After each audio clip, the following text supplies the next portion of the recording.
I realised how fortunate I was that, you know, I come from a traditionally working class area, South Wales, Port Talbot, but, you know, we had Richard Burton and Anthony Hopkins go. I grew up knowing that it was possible because they were out there doing it, you know, and how important that is to be able to see your background, your experience represented out there, to feel like, to have the confidence to go out there and do it yourself. But there were writers breaking through in the 50s and 60s from working class backgrounds, and it seems that the diversity of writer has actually shrunk. Yeah, well, that's the thing. There were certain things that I think probably most of us just took for granted that had changed and that would never go back again. So in that mid to late 50s period where you had plays like Look Back in Anger and Taste of Honey, and then films like Room at the Top and Saturday Night and Sunday Morning, suddenly there was this explosion in British culture where those sort of quirky, hello governor, sort of working class voices that you'd hear in the background of films or playing the side characters suddenly were front and centre. That working class experience was front and centre. And Maya, you had a pretty full life already, in the sense that you brought up 6 children, you've had a menagerie of animals, dogs, cats, snails even. Yes, it has been very busy.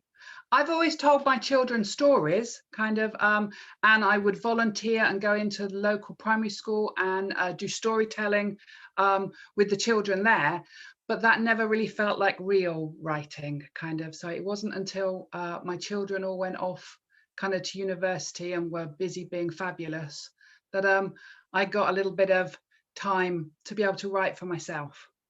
So Maya is a perfect example of somebody who you suspect has all the power to write, but hasn't had the chance. From people who have caring responsibilities or people who have their own physical or mental health issues, people who feel like they just don't know where to start. They literally don't know where to go. There's no network, there's no pathway, not being able to see other people or read other people out there from the same sort of background as them. In the books that I read, when I go to the library and I kind of wander up and down the shelves each week, there are no women like me, like my neighbours, like the women in my community on the shelves. There are no women who are the writers of these books, visible for me to emulate, for me to say that's something I could do. What about you, Michael? What's driving you to do this? Heaven knows you're busy enough, got to learn a lot of lines. Yeah, well, I've learned the lines, thank goodness. Thank goodness, having opened the play, yeah, that was a problem. But, well, I think as I've got older, you know, I've started to realise more and more, it's become clearer to me more and more what the factors were that led to me having the opportunities and the life and the career that I've had. And when I was younger, you know, I like to think that it was just because I was so amazingly talented. And it's become very clear to me that that's not what it was. That I came from a supportive family, which not everybody does. I came from a community that was very supportive of what I was doing. And then I came from a very well-funded, well-supported youth arts infrastructure that came through our local authorities.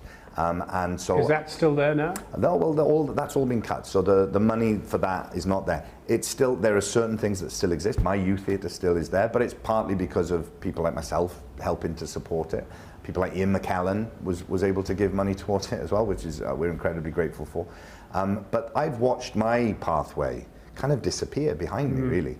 And so it's become clearer to me that not only, you know, and I had a lot of things in my favour. So if people like myself now are not able to have the pathway that I had, what about all the other people who didn't have all those things in their favour as well? So it feels like, and especially over the pandemic, I think it really hit hard that, you know, not everybody's experiences are the same.